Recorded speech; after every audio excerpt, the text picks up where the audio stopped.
Hey guys, welcome to another episode of the TLDR podcast. We've got a special guest on today, Joel Stoianis. Joel is someone that works in the masculinity space, helping men find their inner masculinity when it comes to emotionally, physically, sexually, all those sorts of things. He tries to define what masculinity is, as well as talking through past traumas and emotions, whether they be genetic or from things such as the birthing process itself. So also has a nice little, I don't know what we call it, but ability to be able to get men multiple non-ejaculatory orgasms, which is his probably go-to phrase. So enjoy. All right, guys. Today we have Joel Stoianis on the podcast with us. Joel, I don't want to butcher exactly what it is that you do and your passion and kind of why we've brought you on. It's definitely part of life that probably goes unspoken too often, but it's such a, takes up so much of a brain space and a persona. This is definitely a platform that we want to utilize for that. So yeah, maybe give us a little bit of a rundown as to who you are, why you're here.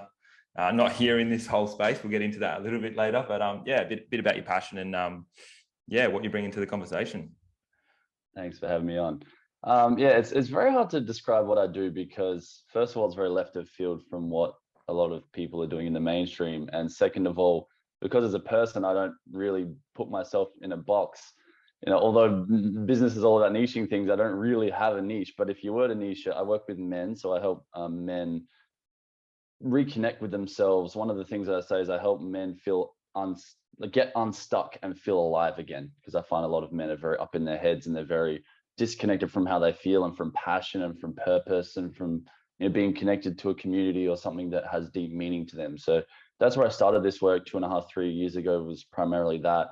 And since then I've gone into, and that was primarily through mindset and helping men understand how they see the world and how their perspective forms how they feel and then how they approach life and whatnot. And that I got a lot of results with that. And then I realized that our emotions are a huge part of it too. And I was already working with emotions, but then I began to work with the body to release emotions and trauma from the body. And that really helps men a lot, because we're in a society that I consider emotionally phobic for both genders or both sexes, but especially men. It's not good to feel, or it's weak to feel, and we always want to maintain this sense of strength. So through that work, I've gone into the sexuality space of teaching men how to have multiple non-ejaculatory orgasms, to overcome sexual shame and things like erectile dysfunction and that also borders on relationship coaching with women. And so when men feel more connected to their emotions, they're more available to actually be intimate with a woman in a relational sense, so they can actually connect with their partner and understand her, and then they can have more depth in their relationships as well. So generally it's helping men kick ass and have a good time while doing it and having a community. But then there is the good stuff with the sexuality, and we all love women, whether it's sexually, whether you just really appreciate women. Like, men love that too, and often that's something that just we ignore because you don't want to admit that you're not good with women, or it's just too much and no one else talks about it. So yeah, that's my main jam. Yeah, sick, dude. Like, obviously there's a big backstory. You mentioned you've been going at it for a couple, Yes. 2 to 3 years, and you've been through. What was your catalyst to kind of step into that? Yeah, so when growing up, I had a fairly distant father, and I had 2 older sisters, and I had a Christian mother. So I was raised as a good little boy, and I didn't have much masculine influence. So I was always quite smart. And when I graduated high school, I got a scholarship to go to UWA, and I studied mechanical engineering. And I was completely dead inside. I was completely disconnected. I was, afraid of women. I just sat at home playing video games, and I was really frustrated and not happy with life and very insecure. Like, I'd struggle to talk to like a checkout chick or something like that. And it got to the end of my degree, and I'm just like, I can't keep living like this. And I began reading personal development. I got into professional development and positivity mindset and those kind of things. They only got me so far till I got stuck again. I got a lot of momentum in life, but I realized just seeing things positively isn't it. Like, there's actually my character that isn't serving me. And I was in a relationship with a girl that I really loved at the time, and it just wasn't working. So I had to face the shame of not wanting to admit that I had things wrong with me. I'd never even had like a deep personal conversation with the men in my life, and I had good men in my life, because they didn't cross that line. I felt too ashamed to cross that line. And because part of my persona was that I've got all my shit together, I didn't want to let down that notion that I did, partly because of how people might see me, but partly because if I did, then what, right? If I admit I don't have it together, then where do I go from there? Do I just fall into a heap? Do I keep maintaining this sense that I have it so I can just soldier on? And so I was listening to this men's work podcast. It's probably maybe 4 years ago. And on that podcast, I heard this guy who's his way of speaking lined up with my ego in a lot of ways. Like, he sounded really smart. I'm like, he's smart, he must be good, even though any old conversation with any guy probably is what I needed at that point. Yeah. And I was a personal trainer at the time. So I was big into growth and development and spirituality, and a lot of things. But after the call with him, we did something called shadow work, where you actually learn to see the parts of yourself that your psyche is unconsciously suppressing, denying, and burying. And I was a massive nice guy and had so much anger because I let everyone cross my boundaries. I was such a people pleaser. So when I went through that work, I'm like, holy shit. Am I allowed to swear on here, by the way? Yeah, absolutely. Okay, yeah. I was like, holy shit, there's a huge part of myself that's been dead that I didn't know about. And that was my masculinity, because I was just trying to do the right thing, trying to be nice. And one quote that actually really hit me back then when I was a nice guy, that being nice is manipulative, because it's a strategy to make sure that you get the right response out of people, or people like you in a way, or that you avoid conflict. Mine was more so avoiding conflict because I was so detached from my sense of self and from my anger. So anyway, long story short, I paid like a few $100 and I had a couple coaching calls with that guy. Blew my mind. Went on a retreat in Bali, a men's retreat, and then I'm like, fuck it, I'm just going to start up my own men's group. I didn't, I knew a lot here. I wasn't there yet here, but I only charged like $30 a week from this 10-week course that I just spat out of nowhere, and the guys freaking loved it. So I ran it again and I ran it again. And every time I was initiating myself further into being a man, because I was having to hold this space and lead other men through their deep problems and have hard conversations. And we did things like breath work and some basic emotional release work. And that's intense. They're intense spaces to be in when, guys have had drug addictions or abandonment or sexual abuse or things like that. So I just jumped in the deep end. And then from there, I went through a breakup 12 months ago, and with the same girl that I loved a lot, my previous love of my life. I have a new one. Woo. I have a big heart, so I just go hard. But from that, I realized there was still some gaps that I had in my game. I still couldn't fully access like my inner animal, and I still had some shame around my sexuality and stuff. So I started studying trauma and trauma release, and I just locked myself in a room until I figured it all out. And in a very short amount of time, I went from being relatively disconnected from my sexuality and my masculinity to feeling like a stud and being able to create multiple orgasms in myself. And from those same methods, I was able to create that in others. So in the last 12 months, I understood it here, and I had the understanding of my masculinity here, but it hadn't landed in my body, if that makes sense. There was still feelings of unworthiness and insecurity and shame that had established earlier in my life that weren't allowing me to feel that way now. And when I got those out of my body, I could just be the man that I was. So that's kind of how I finally closed that gap. And that's a big part of the work that I see is missing, is like, especially in just, most spaces, the fitness space, you work out, you feel good, you get results, you overcome things, or the mindset space, but there's not a lot of this happening. And that was the last kind of piece for me that kind of pulled it all together. You referenced a couple of times there, that you were trying to find your inner man. Like, yes. Can you define like what it is your that inner man is? Like, what is that man? Because obviously feeling and being too nice is not feeling and being too nice isn't that. Yeah. Well, first of all, it's a feeling. So to describe this at one point, so in emotional release work, certain tissues can have certain emotions trapped in them. For example, one part of my sexuality course, we clear things like shame, disgust, insecurity, and unworthiness from the genitals themselves. Because if that's how you felt about them, or if you've been in a culture that feels that way about sexuality, you literally build up those feelings there. And one moment in the course was when we cleared all of the blocked emotions from the guy's nuts, I could literally feel the masculinity enter the room, because it's a felt sense experience. It's not a notion of, oh, now that I'm masculine, I'm this. It's like, I literally feel fucking solid. And so I knew who I was, and I had a sense of what mattered to me and the man that I wanted to act as, but the feeling didn't align. So when it clicked in, I just, my mind, let's go. There's this notion of like, I can do this. I have my own back. I trust myself. I feel certain. I feel physically strong. I feel attractive. I feel safe to be around. So when people are around me, I get like random life stories dumped on me all the time because people inherently just feel really safe around my presence. So there's a lot of markers you can look at, but it was a feeling of like, yes, this is just what masculinity feels like. And I feel like that's where society's kind of lost themselves a little bit, because they're trying to intellectualize something that is here and it always has been, through biology and through evolution. It's a neurochemical state, a hormonal state, and it's also like I guess an energetic or emotional state of being that really pondering about it here kind of takes away from the fact that it already resides here and always has and always will. And that's why there's a lot of confusion around gender and sex, because as a society, we're very disconnected from our felt sense experience from our bodies, and we live kind of from the neck up, and therefore everything becomes an intellectual construct when it's not. It's actually it's a thing in here. What? Sorry, just because we So do you have mentioned there. we do have listeners instead of viewers. When you say here, Joel's pointing to is in the what, body. like in your body. Yeah. Instead of in the mind. I'll use the words. Thank you, guys. No, that's all good. I'm really expressive with my hands. I'm like, let's go. We're getting the full experience, so it's all good. Yeah. That's true. Yeah, check out the YouTube if you want the full experience. You mentioned there that it's a felt feeling or a felt state of being masculine. Did you feel like your whatever the opposite of masculine is? Did you feel like that was getting mirrored by society as well before you'd like gone through that journey?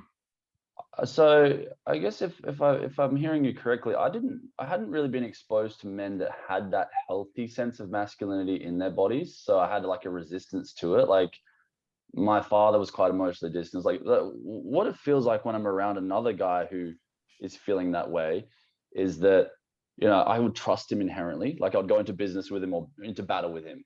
Do you know what I mean? Like there's just some sense that, or I'd love to fucking do a workout with him or something. Like there's something about this guy that just feels good. Do you know what I mean? It would just be cool to hang out. And then the integrity and the actions to match that. Like I hadn't really seen that. So I really didn't know what I was looking for. I just knew what I wasn't looking for because I hadn't really felt it in the men around me. And that's why it was such a interesting and personal journey, because I feel like it is lacking a lot. Like there are some guys that have a couple pieces in place, but as the whole, most men are lacking that emotional depth, and therefore then shame and things creep in because they don't know how to be themselves fully. So yeah, I'd noticed a general lack of that, but that depends where you are as to how that manifested in different guys. Sure. So you mentioned emotional depth there. Yeah. Are there how many other kind of cornerstones of this masculinity are there? So I think the two biggest things are, and this kind of stems, you have to examine a culture, right? If you go to different cultures around the world, there'll be different what we call shadows, right? So as of the general way of how things should be, then if you're not lined up to that, then you're not doing well. So we're all playing this game of how things should be based on our culture. So in Western culture, it's like perform and don't feel are the biggest ones. Like a general, and I use a lot of general blanket terms, but we can always go into deep nuanced conversations. But generally men are graded on performance and women are graded on appearance, right? So men are playing the game of performance, and women get stuck in playing that game of appearance to earn love in many ways, or to validate ourselves. So I would say the biggest things missing is a lot of men aren't totally honest with themselves and where they're at, because they're trying to maintain an image. Because if they didn't maintain that image, then what? Do they feel bad about themselves? Do they feel less than? This is why a lot of guys, like, you might try to just have a genuine, honest conversation. If you hit a sore spot, you're met with some resistance, and that sore spot might just be completely honest about something that's going on in their life, but they don't want to admit it, therefore they defend it. And that's why a lot of guys won't grow or change, because they don't want to feel small, so they prefer to make themselves feel big. That's why, if instead of wanting to feel insecure, unworthy, shame, guys will put on false pride. They might even get angry or defensive, because it feels better to put on a bigger emotion than to admit a smaller emotion. And that's really tied to not having complete honesty with where everything lies in their reality. It's like not wanting to get on the scales is an analogy. And if you made a comment on someone's weight, even if you're their best friend and they're unhealthy and you're trying to help them, if they got defensive, it's because they're just not being completely honest with their reality. I'll say that is the big one, and emotional depth, because with those two things, everything else really falls into place.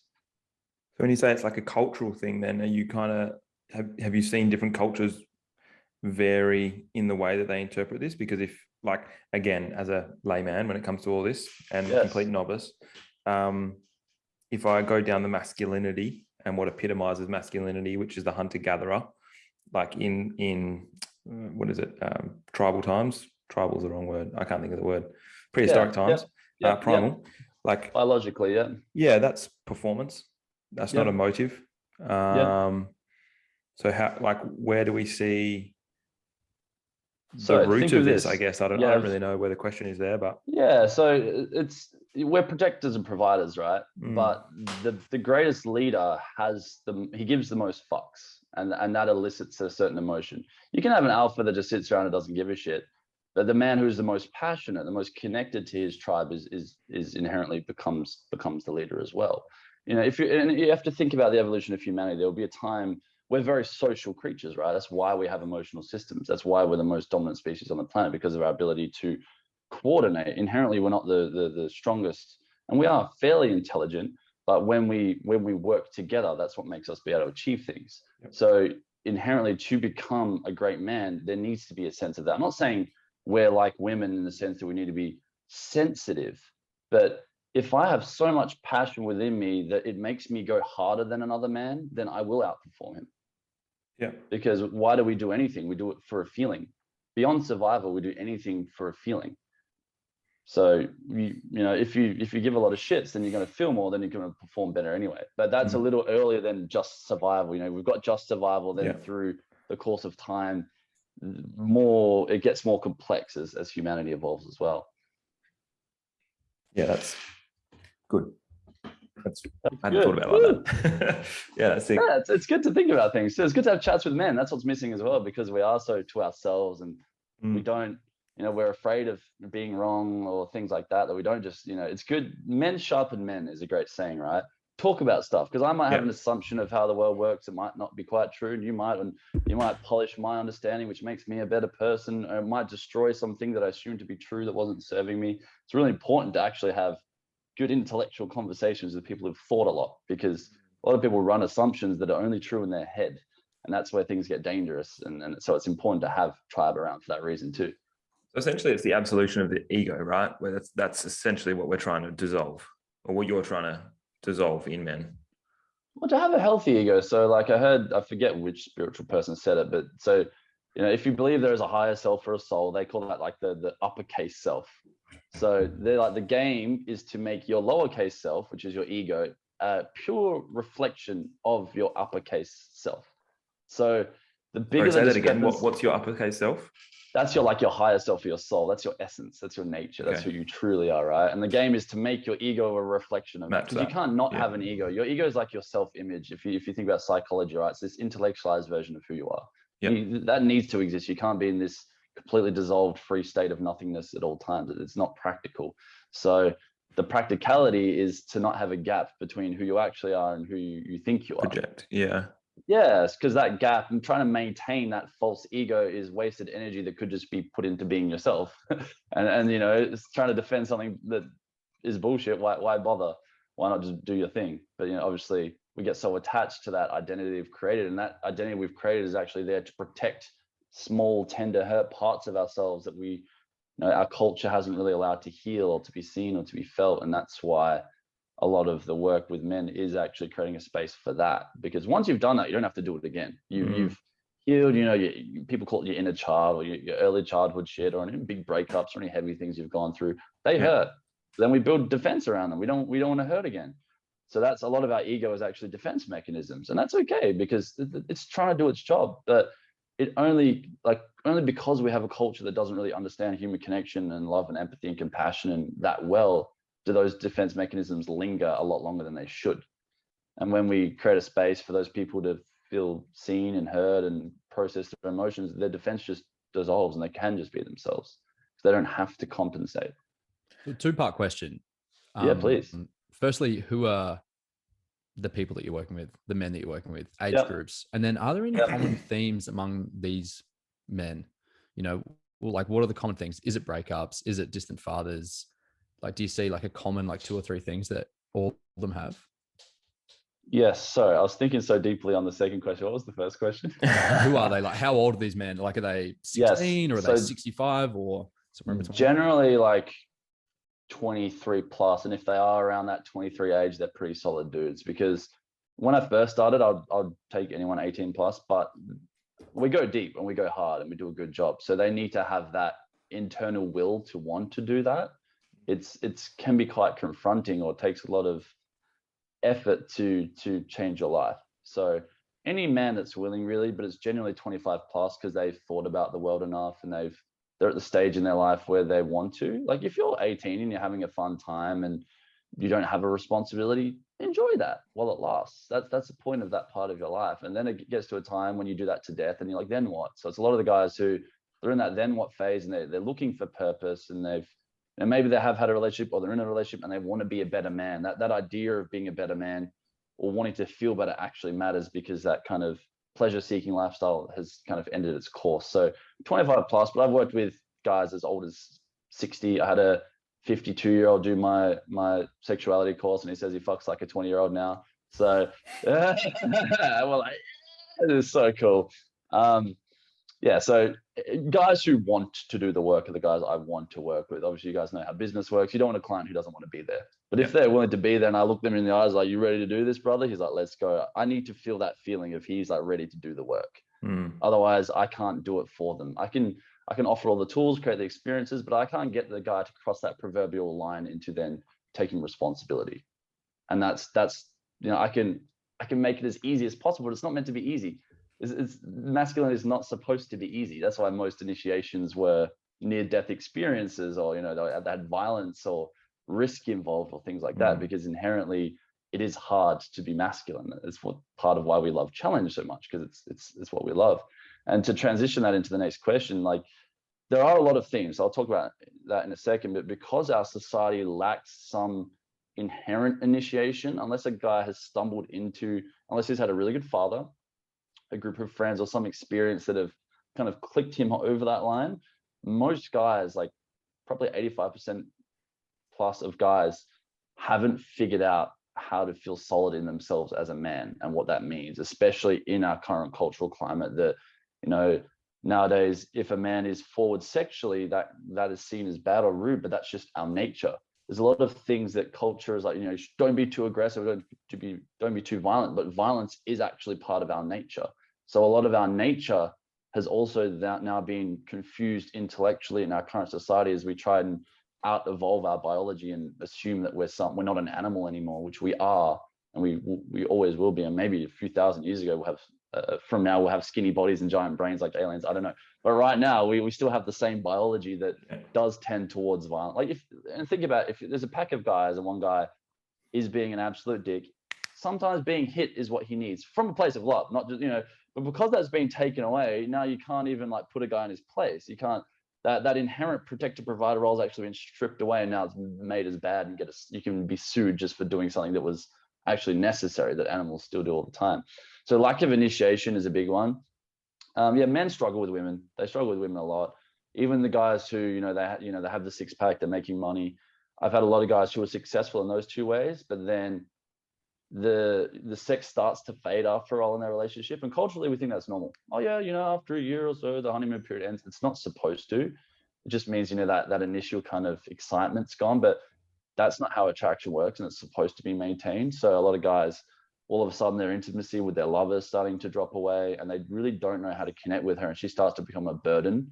That's what I see with a lot of guys in terms with women. That's like, I want to understand her, but it's hard work, as opposed to, fuck, I love my woman, she makes me feel alive and the sex is amazing. Like, I never hear guys say that enough. Very, very rarely that I do. And those guys, I'm like, good on you, that's awesome, because it's not common enough in our generation before us with our parents to have even seen that, to have an example of what a good, healthy relationship is. So that's huge with women. And the other thing is a lack of passion or purpose in their lives is because if a guy finds that, he starts to grow and he can figure a lot of things out himself. But if you don't have a big enough reason, it's something like making your heart beat and turning you on in that sense. Like, because I do a lot of sexuality work, I very much compare sexuality to life. Like, if I'm turned on as a man, I'm going to be turned on for my purpose, and I'm going to be turned on in the bedroom. I'm on, because our masculinity is very connected to our virility, our sexuality. So a lot of guys, you need a good reason to be turned on, because it's hard work to go do your purpose, right? And a lot of guys are missing that. So they're quite flaccid as men. So like lack of initiation, because they're a bit disconnected from their emotions, they don't really understand women. And this is that emotional piece, right? How can you have a great relationship if you can't feel? And how can you fucking show up and be passionate if you're not passionate? Yeah, you can logically plot out your goals and whatnot, but you know, how long are you just going to keep logically plotting out goals and getting results until you're like, well, I can do this forever, what's next? Do you know what I mean? Yeah. So tie that, so many questions in there. Yeah, take your time, guys. Starting with the initiation, like you mentioned violence and you mentioned near-death experience, like that's again, going back to those ages where that could have been done, and I know probably still is done in parts of the world. What is an initiation now? We've had this similar discussion with a previous guest about masculinity and initiation from child or adolescent to manhood, and that it does lack in men. Obviously, I can only speak for men anyway. According to your research and experiences, what does initiation need to entail for it to be valid, I guess? Yeah, I mean, as long as it gets the job done, that's the main thing, right? With all of my work, if it gets the job done. And what's the job? Like, what are we trying to achieve through that? Yeah, so when the job's done for me, I can let a guy go and he's self-perpetuating. So he doesn't need support. If you have healed yourself emotionally and understand your emotions, you don't need people to support you with them because they act as signalers for you. The emotion is there to tell you something. So you don't need to be like, hey, this is happening and I need, you feel your emotion like, awesome, that makes sense. Even if it hurts really badly, a man is supposed to be able to contain and hold and understand all of his own emotions himself. Yeah. So he doesn't need support. Support implies you need to lean on something, but a man doesn't need to lean on something because hierarchies inherently form around men and around masculinity. That's why we have a patriarchal structure. Right? Because it's like, okay, he's better at this, therefore I'm going to follow him because that makes the most sense for him because he loves doing that. And it makes most sense for the guy beneath because that allows him to grow faster and have space to do what he wants to do while the other guy does the heavy lifting. So you need to get to a point where you can support yourself emotionally, meaning like it's you, right? That's one part of the result. The other part is to be able to think in a constructive and logical way. So if you can't think constructively, so thinking positively is naive because life isn't inherently positive. Okay, like you go into nature and a tiger eats another animal's babies, right? If people have this naive idea that everything's rainbows and if you focus on what you want, you get it. It doesn't necessarily work like that. So like I said, bring it back to having complete understanding of what's happening in your realm and then be able to look at that and then create constructive thoughts off of that serve and make sense. Yeah. It's about grounding it into something useful. Because if a guy knows what his feelings are telling him, so then he'll have a good sense of his desires, what turns him on, what doesn't. So we have a sense of who he is. If you can't feel, you don't know who you are. What lets you know who you are? So you move away from things that you don't like because they feel bad, and you move towards things that you do like, and over time you get a sense of who you are. So you have a sense of who you are, and if you can think constructively, and proactively, and groundedly, eventually your life will grow around you because you see what works, you see what doesn't work. Some things get results, you examine what did work, some things don't, you don't. So they're like the main two things, having a clear mind and a clear emotional system. In terms of an initiation, typically, because I studied a lot of different initiations around the world, I looked at different tribal things. It's the death of the boy is the first thing. Disconnecting from the mother, which represents needing support at that point, doesn't mean we're not supposed to be supported, right? If I'm running a business, it's going to make sense for me to employ a guy who's better at doing something or to like fill a gap or something. Like there's nothing wrong with support. You just don't need support. And so when we're a boy, this is a term I got from Paul Check. He's like, most people are still on the titty. So they're expecting this entitlement of support and therefore they don't take complete responsibility for things themselves. Yeah. So it's this severing of this like dependency of not considering how your actions affect others. When you're a kid, you don't think about that. When you're a man, you realize that how you are affects everyone around you, whether you like it or not. This is one thing that men don't like to swallow because the moment they realize that, they realize their lack of action, their lack of compassion, maybe their mild or major addictions, whatever it is, it's hurting their loved ones. Right? So when you cross that line from boy to man, you realize like, okay, it's not just me now. I'm part of something greater. Yep. So it's really moving away from like this kind of smallness, look at me, I need to earn love, to like, okay, I have to be solid and the world around me is connected to me. That's like the major theme of initiation. Quite interesting just hearing the two sides to that, because in like I've written down notes of like support yourself, and you said you need to be able to support yourself emotionally and stand alone in that regard. But then we need to be better at feeling, which we support, we put in support networks and other men and create communication and blah, blah, blah. So it's quite new agey, but also primal, I guess, in that, I don't know how that's where my brain goes with it. My other thought when it comes to masculinity, and you mentioned support yourself emotionally, do you feel like the ultimate man, and I've got inverted commas for those that are just listening, would be someone that can support themselves emotionally, physically, financially? Like, that's cool. So if you're all those things, then you're, not that you've checked the boxes, but it's like if you're heading in that direction, then you're more likely to be more aware sexually. I don't know if I said that one, but those things. Sexually is a huge one, because sexuality represents so much about our physical body and our emotional body.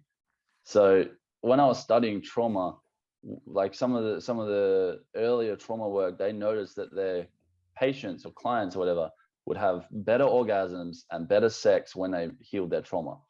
So it's important to look at good markers.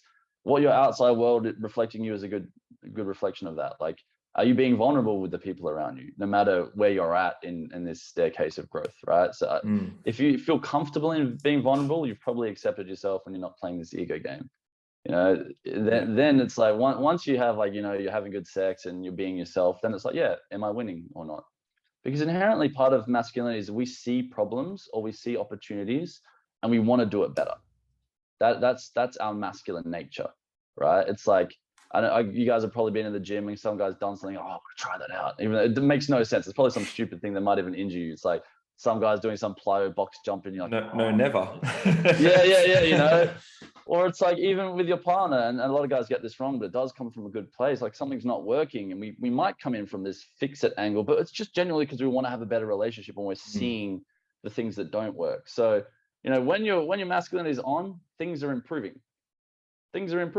Right? And when you've gotten past like the I guess you've deconditioned what the society's done, you're gonna feel connected to yourself, you're gonna feel your feelings, and you're gonna know who you are a bit more. And then you're gonna start winning. So the notion of, we do need support to get through that deconditioning phase, to like unfuck ourselves, for lack of a better sense. And then once you have unfucked yourself, you can support yourself. So you don't really need like sit in a group of men and be, hey guys, I'm feeling sad about this.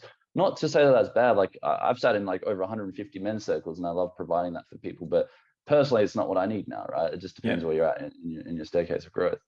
So it's like, forgive me for trying to define, but it's just who I am. It's my nature. No, please.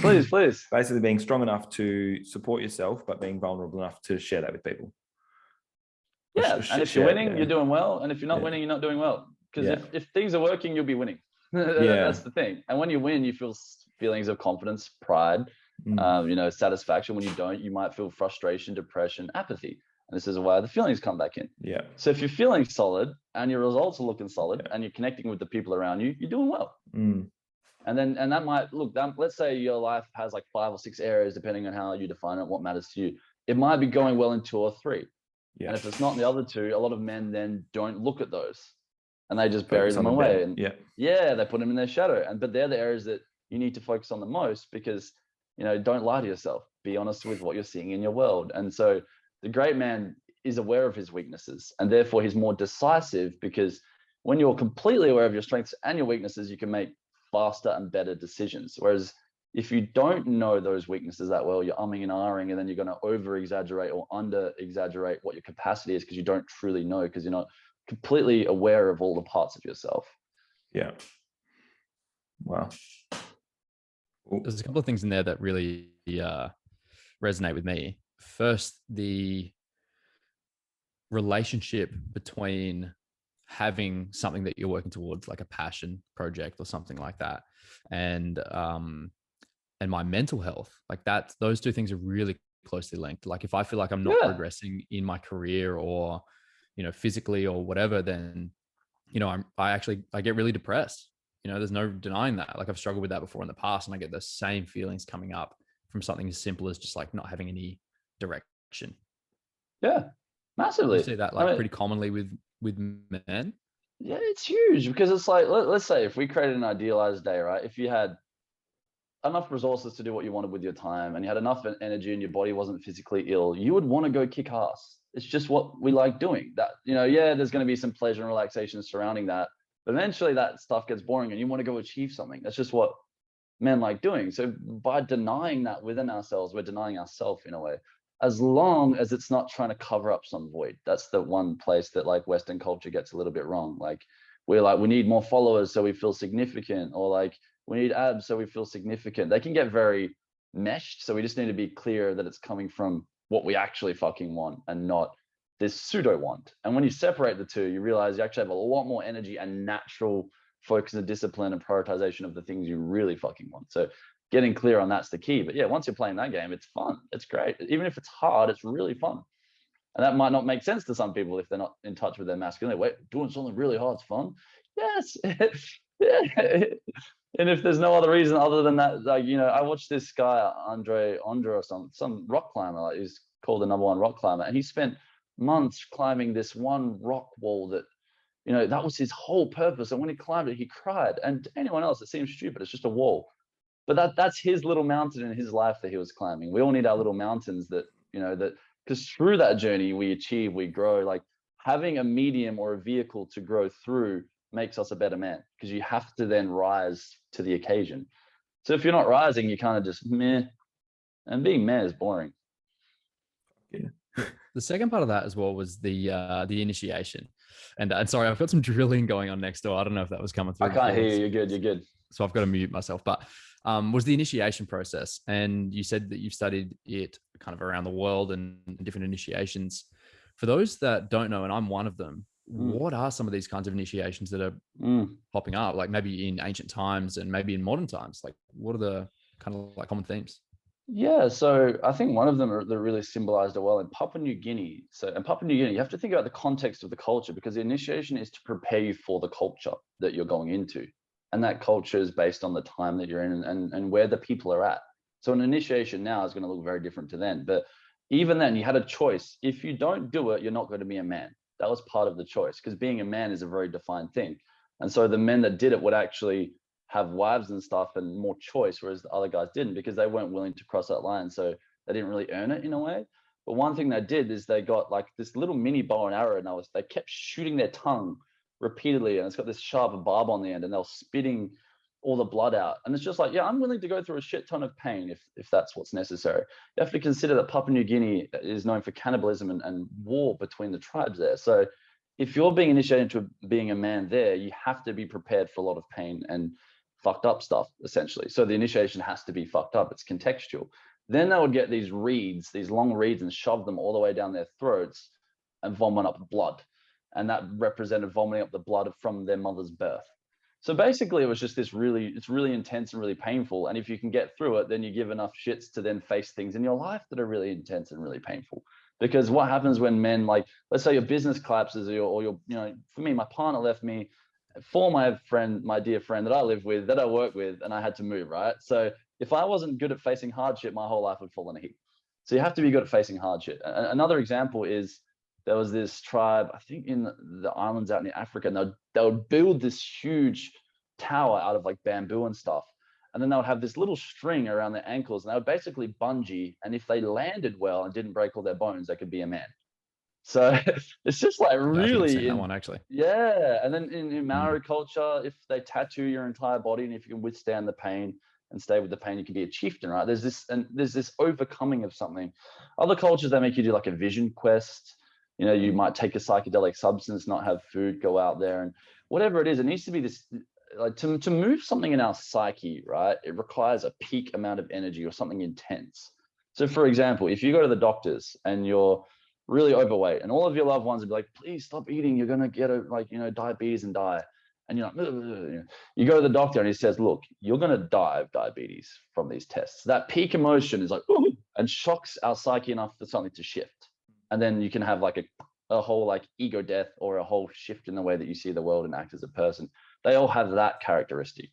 Then after you've gone through that big intense thing that generally involves near death or a lot of pain, there is some sort of generally mythology. So every culture has stories that represent what masculinity is in their culture. And stories are the easiest way to teach, because we inherently live, our life is a story. So if you tell the stories of a great man, you learn the lessons of a great man, but the stories are meant to be representative of the culture. So you have this like big hard thing, you know, it really tests you and stretches you. If you overcome it, then they teach you what it means to be a man, because now that you're a man, you're a weapon. So I was talking to Tom when we went to have a coffee, and it's like, if I gave you a weapon, part of the weapons training isn't just teaching you how to shoot the gun. It's teaching you how to ethically handle the gun, when to use the gun, how to use the gun. Being a man is the same thing. You need to be taught, okay, bro, your punch can kill someone. You know, your level of responsibility can make or break a community. So this is what it means to be having this level of power and responsibility. So it's instilling that as well. They're the main two characteristics. In modern initiation, you know, the closest things are like military or sport or things like that, because we're kind of grasping for it. That's why guys love things like that. But it doesn't have, like, you need a strong mentor who has masculine energy to be able to provide that. Otherwise, what's your reference point? It's just an intellectualization. And then you need some of those pieces, but they're just not quite there. And that's why, like, guys just don't get over the line, even though they deserve it. You know, it breaks my heart to see the absence of that, because there's things that are close, but that doesn't really exist now. That's why, you know, men are craving that, and this work is becoming more popular, and, you know, more men are admitting they're struggling, and it's becoming a thing. In terms of, how like, would you go about? Sorry, you go, Tom. No, just like the immediate thought was like, you know, the adage of train harder than you play.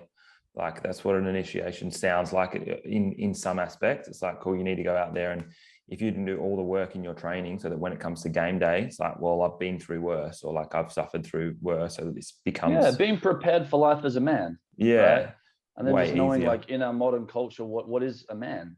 Right? That's what I asked myself. What does a modern man need to be equipped with? So in a modern initiation, it's like, okay, he needs to be able to be competent in a lot of things. He needs to be able to understand himself and support himself, and be able to connect to the people around him, right? Like that's really what a modern man needs to be able to do. Like, back then, that emotional piece was smaller, so it didn't matter as much, right? But now it's a bit greater, so it just varies. But yeah, being prepared is the biggest thing, and making that so hard so they're actually prepared, because life is a lot more intense than you realize as a child, right? It takes actual life, and to have like a family or a lover or like a community, someone that relies on you, takes a lot of preparation, both mentally, physically, and through the systems and way that you think and approach life. So it's just this notion of being prepared.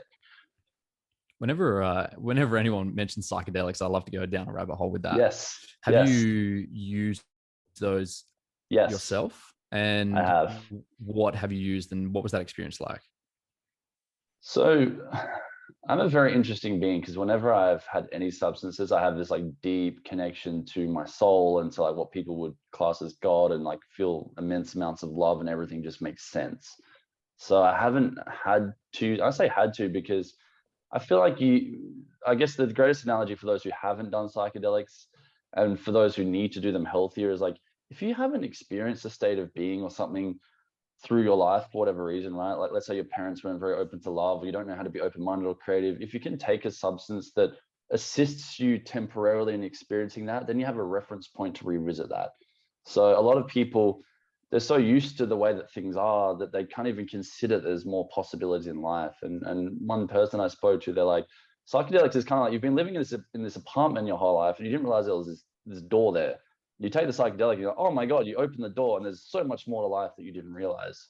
So for me, because I came from this very like closed-minded, small mentality, I wouldn't make decisions for myself. I was very disconnected from who I was. As soon as I didn't smoke weed till I was like 22, and I don't smoke it anymore. I smoked it for a little bit of time. I try everything a few times to see what the value is. And once the value becomes diminishing, I stop. So I've done that. I don't take any substances now, but I did for a bit.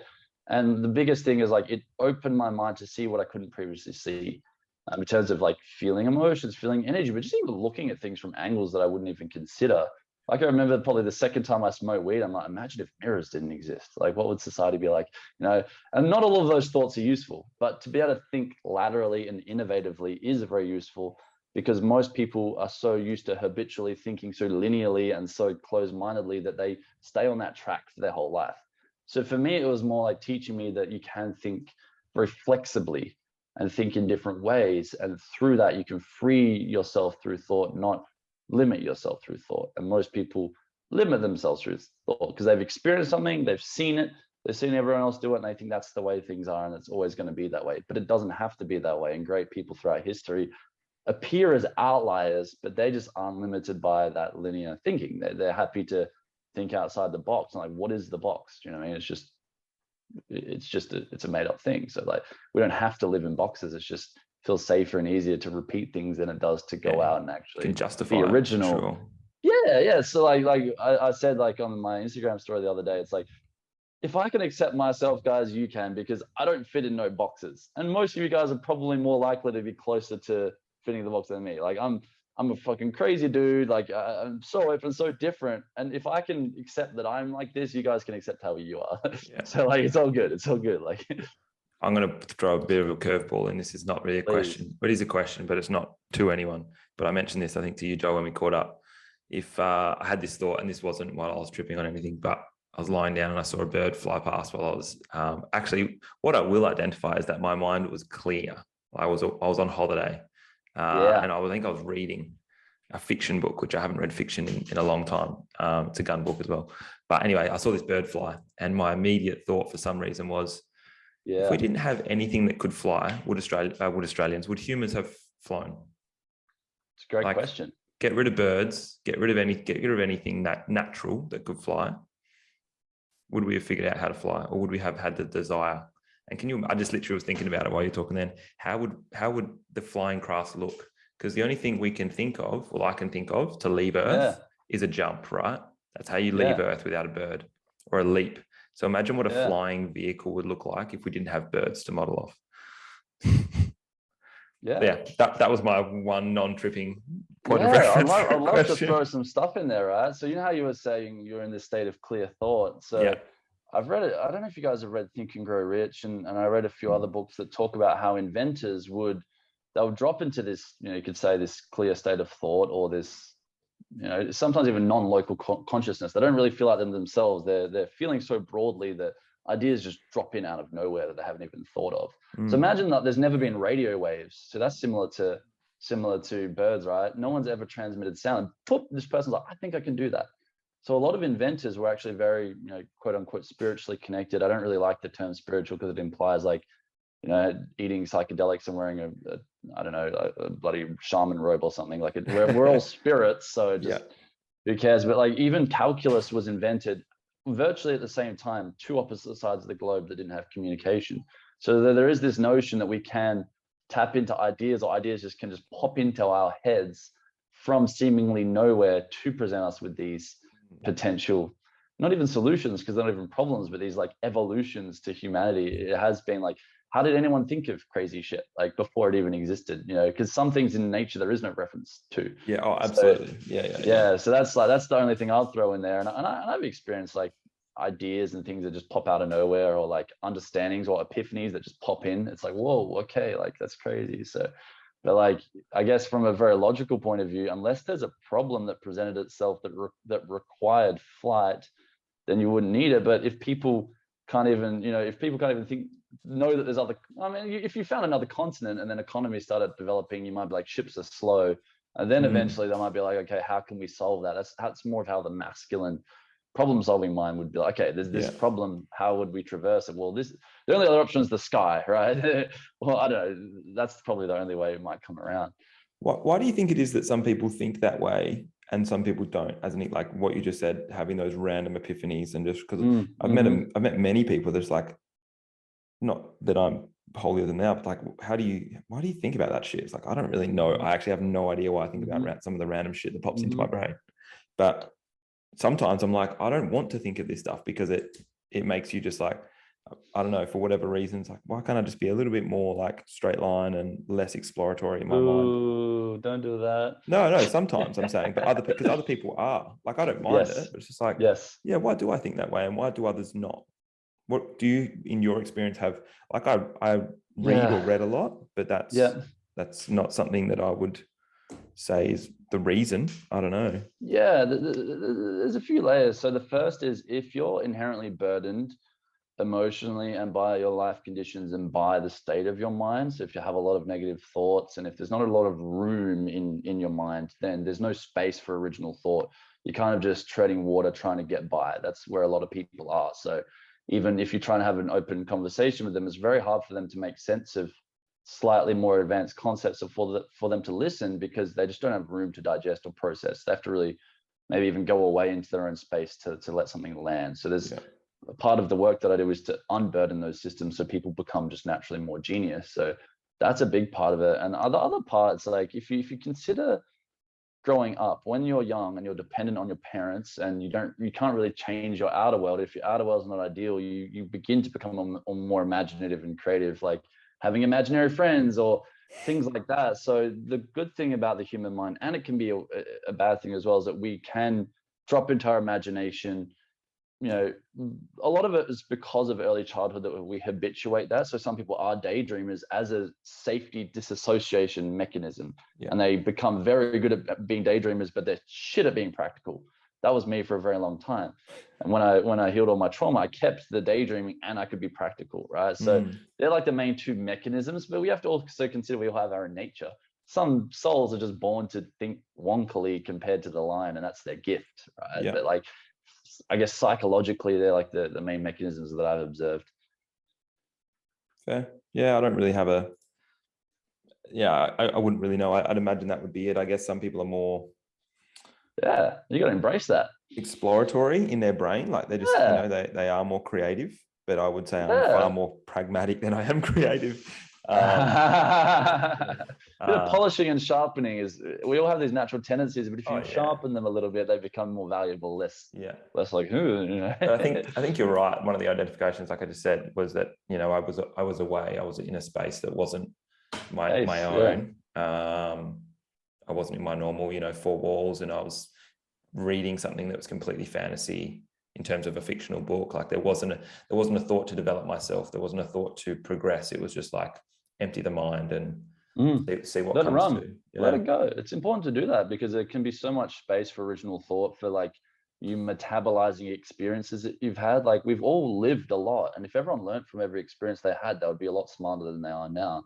So sometimes pausing and letting that digest and pondering over it is like the most powerful thing you can do, instead of looking for more. It's like, bro, you've already had 1,000 conversations with, you know, it's a lot of it's there. Just let it sink in a little bit. Slow down a little bit, and then your brain's like, oh, and then, oh my God, like it's pretty crazy. So in modern era, maybe in the last 100 years or something like that, who have been for you the figureheads of masculinity, like people that you look to their actions and how they dealt with adversity, or was it presidents that went through world wars and how they dealt with that, or are there people like that? Yeah, there's heaps, because I examine every man as fully as I can. So I see what he's doing well, but I see what he's not doing well, and I try and learn from what he hasn't done well, and I try and study what he did do well. So I've done that. Athletes, leaders, you know, geniuses and inventors, spiritual figureheads. There's none that truly stand to mind, because although there's this blueprint of what it means to be masculine. Like you're going hard, you're doing your best, you know, you're in service, you're showing up. How that manifests is very differently, and then the situations that we're exposed to are very different. So it's kind of like, he went through that back then, but how can I take some value from that now? So I tend to examine, you know, what worked and what didn't work. Even like, you know, have you guys seen the Osho documentary, where he's like this spiritual dude in India that has this huge cult that pays him heaps of money, and he moves to America and starts his own like eco city that's like self-sufficient, and then it all becomes corrupt and turns to shit. So I looked at all of it. Even when I was studying my men's group, I studied cults. Like what do cults do well? What don't do cults do well? So I don't like get dogmatically obsessed with one man. I kind of look at all men, because even when I'm in a circle, even like, not so even with you guys, but any man you chat to, there'll be some gold and there'll be some shit that he's not doing well.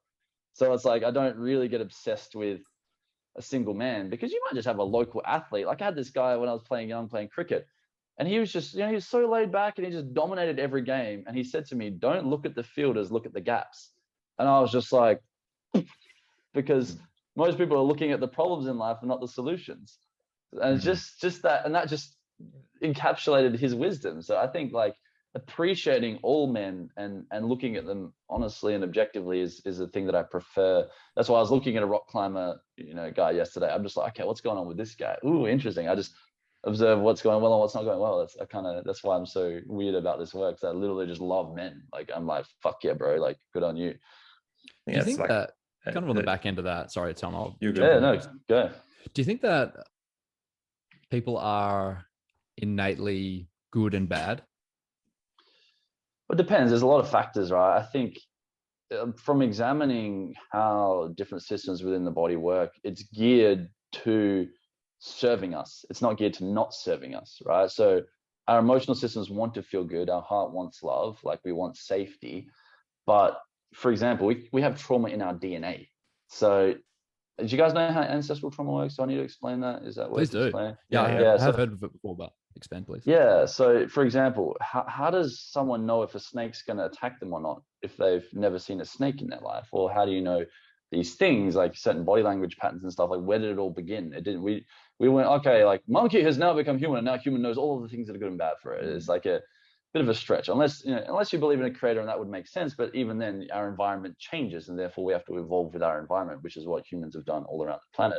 So if you've heard of epigenetics imply that based on our environment, certain markers switch on and off, and therefore the same species that can like have like a 90% plus fat diet, like some like Eskimos and some like they can live off completely off fat, and then there's some like Native American Indian tribes that can live off 800 calories a day. Like we have varied and evolved to adapt to everything. So our genetic system allows us to do that.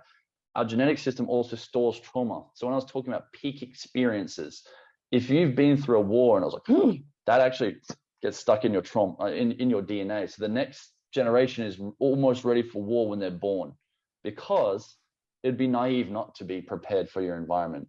So we have to consider our recent history. There's been 2 world wars. There's been a lot of stuff going on the planet. You can even just imagine, like my grandparents are around war, and I've seen the trauma that they've experienced, and that then gets passed through the DNA. So you're already born with trauma.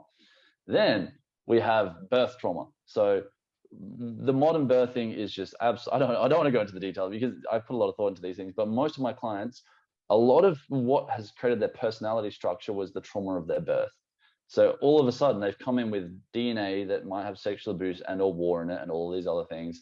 Then the birth itself, which is meant to be really like, it's meant to be almost an initiation into motherhood, and this really beautiful thing is now this thing where you're in this white room with lights and too many men around. It's meant to be a very feminine thing, and there's drugs in the body, and the mother's body's stressed and doesn't open well, so she has to push really hard, and all of a sudden the babies come in and its nervous system knows stress and pain as its entry point.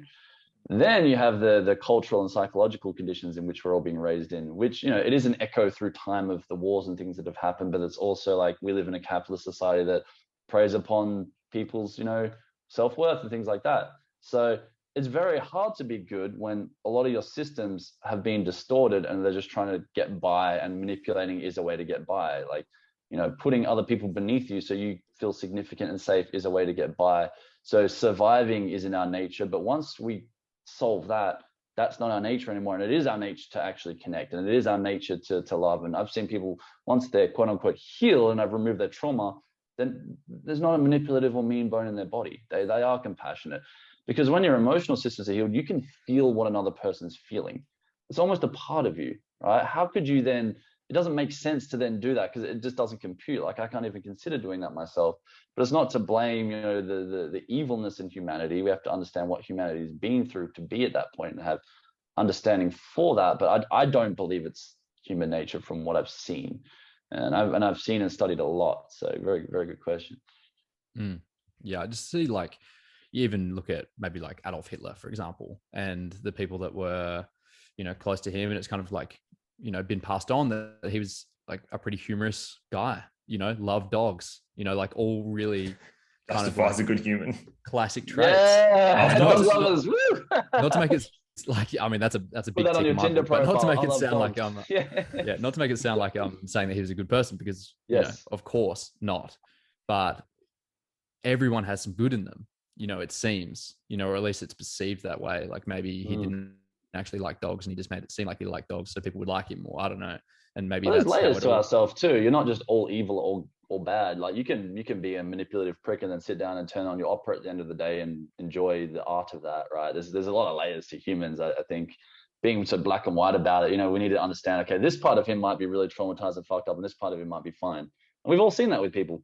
You might have a friend that's fine in 4 out of 5 situations, and the 5th one they get really triggered and upset. Like there's a lot of layers to us to consider as well. There's so much nuance. Human psychology is so interesting. There is a lot. There is a lot. Yeah, there's a lot. If there was one thing about maybe human psychology that you could know for certain, and you can know everything about it, what would it be? The thing that served me the most in my work and has given the most results for my clients is understanding how we avoid certain emotions. So this is when I talk about the shadows. So for example, addicts aren't bad people. Addictions are a strategy to avoid certain feelings or to create certain feelings that you inherently can't create through your outer world for whatever reason. So let's say that you want to be really disciplined, and then you find yourself in the fridge again. You don't even know how you got in the fridge and you're eating. Like, those situations are telling you something about something that's not going right in your emotional system. So for example, if you found yourself there, you might be like, okay, what feeling am I trying to create? Or what am I trying to avoid? And then if you look at your whole life as a whole and look at all the times where those kind of little wonky things happen, you might get a sense that you actually feel shame or unworthiness in this situation, and that's when you're not yourself. So your emotional systems prioritizes, it hijacks your being so much because it doesn't want to feel bad.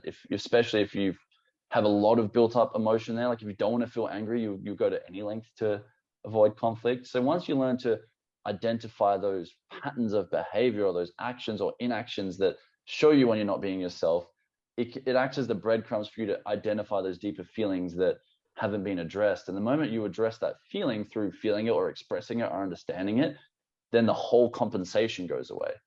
So for example, when I made peace with anger, when I accepted parts of myself, I do not people please anymore at all. It actually feels really bad to people please. But I had to reverse engineer and see all the breadcrumbs. So that's the biggest thing, because instead of people judging their behaviors, like, damn, I did this again. No, wait. Why the fuck is my system making me do this again? My unconscious mind that governs all of my behavior. And that moment of curiosity actually creates more compassion. That's far more useful than thinking you fucked up, because you can actually get to the origin of things. But that, like, people need to realize that a lot of our actions are to do with us trying to seek feelings or avoid feelings. And that's from distortions in our emotional system. So is that clear enough? Does that make sense? Yeah, that makes a lot of sense. How would you, sorry to just like keep, I'm bombarding you with things. I love talking, man. That's what you could ask me all day. That's what I do for a living. I love this shit. How would you start this process? Like if it was for me, for example, and I wanted to start going back through maybe certain situations where I acted a certain way, can I do that? Does my memory serve me well enough to be able to go back and think about it? Or do I have to start from today and, all right, for the next 3 months, what I'm going to do is every time something like this happens, I'm going to record the emotions that I had. And your system has it all in there. Your unconscious mind has the memories of your birth until now. It has all of it in there. So it's a notion of, first of all, you have to have willingness, because it can be very intense to face emotions that you haven't felt. That's why your system is avoiding them to begin with. Right? It can be very intense to observe aspects of reality that you're denying because it's too much as well. So you have to have a willingness. But for example, we all know like situations that didn't go ideally that aren't serving us, right? If you just sit there and just really ponder over that, and you can either ask your body to potentially show you the feeling that you're avoiding, because there's two things. I don't know the language. I've always gotten this one wrong. I should clear up on this. But there's suppression is when, and I think this is right, is when you don't even feel the emotion. Right? So I didn't even feel anger. My being was creating a cover-up emotion of niceness before the anger would even arise in my being. Or there's like the other form when you start to feel the emotion and then you cover it up. And then there's complete numbness. So there's one of those three scenarios that can occur. So you have to look for one of those three scenarios and then consider what could have been there. And if your emotional body doesn't show you, often it just does. You'll be surprised. I just sit with a client, and because I create a safe space, I'm like, okay, we're going to face your abandonment now. And all of a sudden they're feeling all their abandonment from childhood, and they clear it all just because there's a safe space and a willingness. You don't have to do some voodoo juju trick. You just need a good intention. So, all of us can identify those situations if you just give it try to feel into it. And if that's too much, think about it. Right? And if you think about it a little bit, then you'll be like, oh, okay, I'm seeing some themes. And the thing with emotional healing is your mind needs to make sense of it as well. We can't just ditch our mind. Too many things like empty the mind, but no, your mind needs to make sense of what's going on so it can keep up as well. You don't want to have this like, oh, my body feels so open, but I have no fucking idea what's happening, and therefore I'm useless. You want harmony between your mind and your body. So then when your mind gets it, like, oh no shit, I can forgive myself for that. I can understand that in other people more, and it begins to update how it sees the world. So that, yeah, I just have an intention. If you don't already have awareness, some people don't have awareness, they're on autopilot, everything's shit. Then you have to start from now. Then you have to be like, okay, I'm going to begin to observe, when does it feel bad? When does it feel good? When am I not myself? When am I myself? Oh shit, okay. But awareness is a start, then willingness, and then an investigation. And so that's what I do with people very rapidly, because I also have the tools to understand very prominent patterns. I'm very empathetic, so I can literally feel what's going on in people as well. And then I use kinesiology, which is a way of using muscle testing to talk directly to people's unconscious minds. So there's no guessing.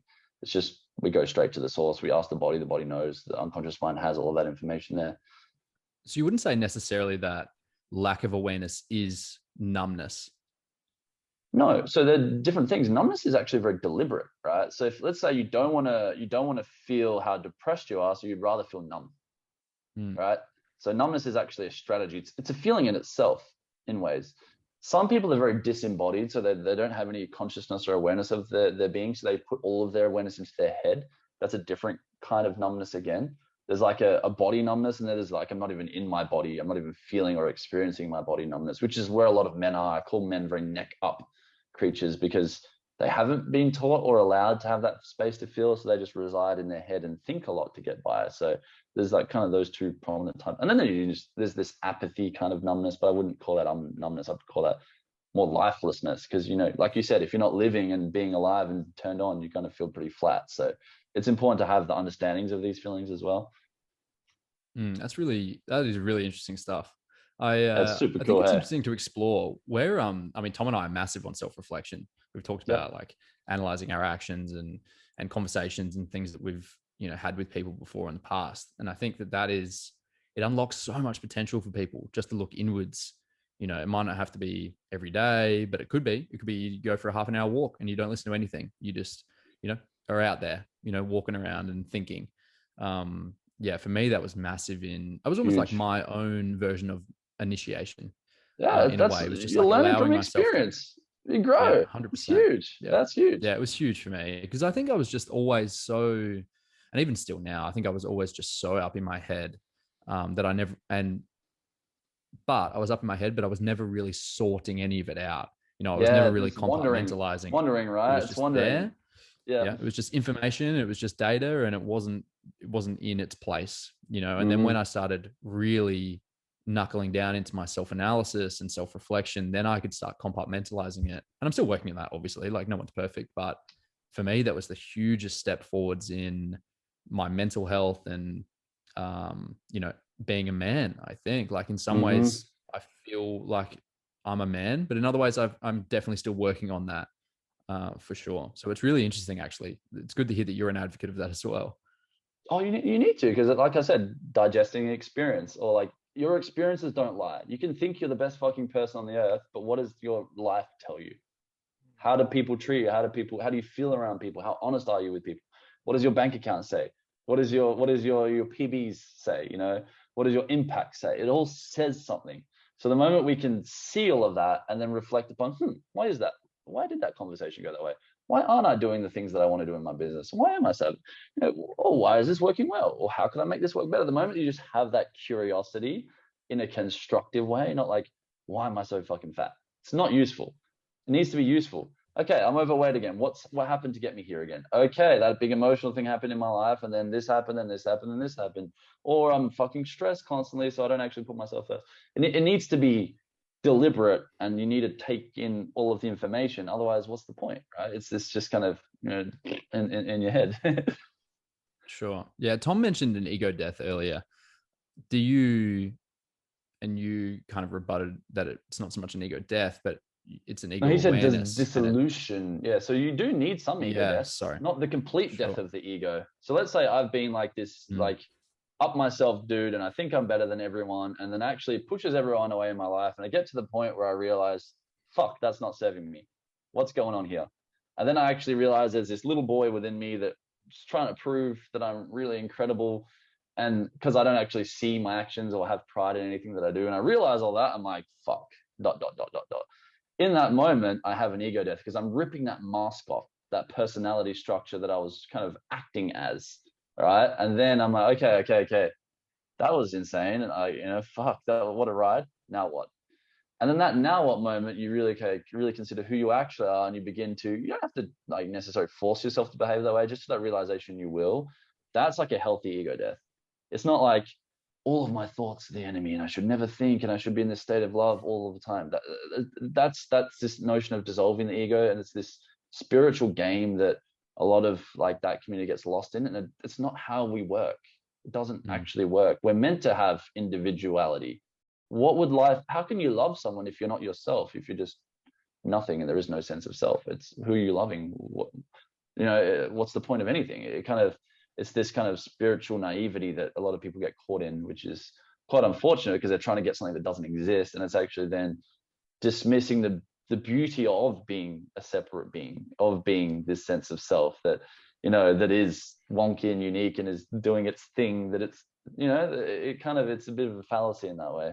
And just on you being yourself, obviously people are at different levels of masculinity. Some people, some men and women as well are really, really masculine. And others aren't, maybe more on the feminine side. Yes. You see it all the time where you might prompt someone to be more masculine. So you've given them an inch and they take a mile, and then they turn into this like very like over the top. It's obviously a facade. It's obviously a mask they've put on. Could you talk on maybe how to best understand kind of where you're at in that spectrum? Yes. And how to fulfill your potential in that space? Yeah. So in the way I perceive this question, is like how to mature your masculinity healthily instead of putting on some like false masculinity. Yeah. So the notion is like fathering yourself. So like really solid father energy that doesn't really exist in this world is a notion of like, okay, where is my employee at? Where is my kid at? Even maybe where is my lover at? Whoever it is, you have to understand where are they at, and then what's that tiny little next step for them to mature. And one of the notions that's talked about in masculinity text a bit is the edge, right? The edge. So if you go past your edge, it's too much. There's chaos. It's too hard. You're likely to not succeed, and you're probably going to burn out, maybe hurt yourself or even more, right? If you're not near your edge, it's boredom, it's apathy. You're not challenged enough. There's no stimulus. You're in your comfort zone, right? The edge, and it's unique for every individual and every individual's part of their life. But if you can guide them or lead them into edge conversations, edge experiences, that's the forefront of their evolution of where they are in that area of their life. So with guys, right, if they've been disconnected from their sexuality for a while, their edge is like, bro, you need to go take her and hold her and lead that sex and be the man. That's bullshit. That's not where he's at. I'm like, bro, like, just like let yourself feel a bit more pleasure. See how that goes. That's me actually meeting him where he's at and fathering him. And then we have a chat. How'd that go, bro? Felt fucking sick. I'm like, try this one next time, bro. It's this notion of not demasculinizing a guy by saying he's not masculine. This is the problem in this space, especially with women who crave more masculinity from their partners. Like, I need you to be more of a man, but by doing that, they're not actually honoring where he's at in his growth. And I know it's hard in relationships, but instead of being like, okay, he's here, what's the next step? Right. And then so as you provide that for yourself and as you provide that for others, people just inherently grow. If you're asking too much of people, you're going to be frustrated at them. They're going to feel that. They're not going to receive that. They're going to feel unloved. They're not going to change. And if you're overly supportive, nothing's going to change either, which is like being too nice and being too considerate, because you need some level of challenge to elicit growth. Otherwise, it doesn't happen. So it's finding that edge of presenting people with the right questions, right conversations, the right experiences that mature them intentionally. That's like an analogy for life, really, isn't it? For the masculine part of life. Yeah, because we're men, we agree on that. A woman would be like, fuck that, doing hard things. I just want to like go pat a puppy and like have some wine with my girlfriends, and that's not hard at all. That's great. Do you know what I mean? So I agree. I agree in some ways. I think that maybe that is just like the man in me speaking, I guess, but just the small step in the right direction, being consistently good versus inconsistently perfect. Like you would rather someone taking small steps towards the right direction rather than someone taking a massive leap and then just walking back to square one again in 3 weeks time. Same with fitness. Like you mentioned, you're a personal trainer. Unless you can take fucking leaps, right? So if I saw some part of you that I was like, bro, you're not seeing this fucking insane animal within you, I would offer you bigger leaps as a father. Do you know what I mean? So it's also honoring some people have incredible potential, and it's like, let's fucking leverage that. Do you know what I mean? So it's like, would that also be because there's guidance and accountability in that regard? like, you know, some people are just self-guided. They might be like, so what, cool, I can take all this on. I can, you know, I can get leaps and bounds ahead, but then have no accountability to anyone. So they just fall and flounder. But when you've got someone, you've got that support space, like you're saying, which is what you provide, then it's like, yeah, well, we can, that's the fast track, I guess.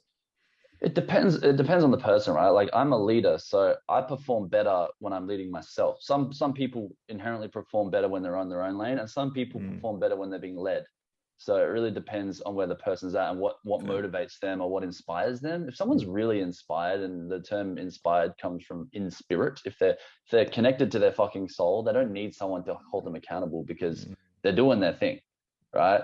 But if you're struggling and you're in this notion of like, it actually helps, like support's necessary, then go for it. Yeah. So it's like everyone, there's that line, people need to be supported to a point. When they're over that point, they need to be pushed, and you know, that's the best support they can have, is actually seeing that they can hold themselves now. But it depends. There's so many factors, like we said, it's very nuanced. Yeah, for sure. Everyone is so different in that respect as well. Like, some people need those baby steps, others need bounds. Yeah, some people are struggling, man. You can't expect too much of them. You need to hold their hand, and that's the best form of love they need. And that's also bringing the mothering kind of thing. Like, I see you, I love you, you're doing great. You know, not like, let's push. You know, sometimes people need that. Like, sometimes I'm men's mothers more than I am, you know, acting as their fathers, because they haven't actually just been loved where they're at. I'm like, bro, I see you. We got this. It's okay to be this way. And just that unconditional love in that way is what they need. Because there's two forms of love, right? Like, there's that love, like, I love you no matter what, even if you fuck up. That's like the mothering love. And then there's the love like, bro, I love you. Shit's not working. What are we going to do? That's like the fathering love. So it's like, you know, eventually we can provide those to ourselves in the way that we think and approach life. But you know, that's what I provide through my work. And that's what we can provide to people around us too.